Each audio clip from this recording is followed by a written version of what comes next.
ఈరోజు Eluru municipal corporation 17వ division Janasena party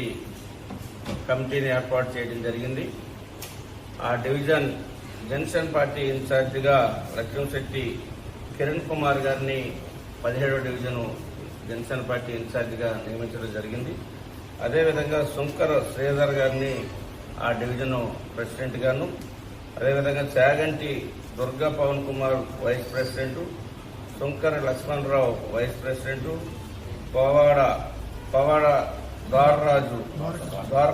Dwaraka secretary, Bade Rajarao గారు ట్రెజరర్, సముద్రాల కృష్ణమోహన్ గారు సమన్వయకర్త, మెరువు నాగరాజు గారు అధికార ప్రతినిధి, పోలిశెట్టి రాజేష్ అధికార ప్రతినిధి, Ramaneni Nani joint secretary, Janga Gopi joint secretary, Pasupuleti Raja organising secretary, Olluri Vamsikrishna ప్రచార కార్యదర్శి. ఈ 12 మంది ఆఫీస్ బ్యారర్స్, ఇంకా కార్యవర్గ సభ్యులు కూడా ఉన్నారు. ఆ రకంగా 17వ డివిజన్లో జనసేన పార్టీ బలోపేతానికి వీళ్ళందరూ కూడా ఒక నిర్ణయం తీసుకొని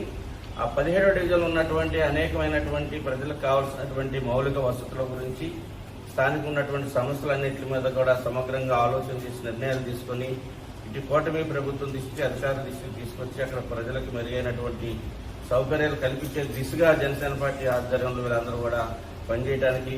సమయాన్ని పార్టీకి హెచ్చించి పనిచేయడానికి ఇష్టపడి వచ్చినందుకు వారందరూ కూడా పేరు పేరున హృదయపూర్వకమైనటువంటి అభినందనలు, ధన్యవాదాలు ఏలూరు నియోజకవర్గ జనసేన పార్టీ తరఫు నుంచి, నా తరఫు నుంచి, పవన్ కళ్యాణ్ గారి తరఫు నుంచి వారికి తెలియజేస్తా ఉన్నాం. పార్టీ కోసం, పార్టీకి మనం పనిచేయాలన్నటువంటి లక్ష్యంతో వచ్చినటువంటి వారు ప్రతి ఒక్కరిని కూడా పార్టీ కానీ పవన్ కళ్యాణ్ గారు కూడా ప్రోత్సహించి వారిని ముందుకు నడిపించి సమాజంలో మార్పు కోసం చేస్తున్నటువంటి ప్రయత్నంలో మేము అందరం కూడా భాగస్వాములు అవుతామని చెప్పి వారందరూ వచ్చారు. వారందరూ కూడా హృదయపూర్వకమైన అభినందనలు తెలియజేస్తూ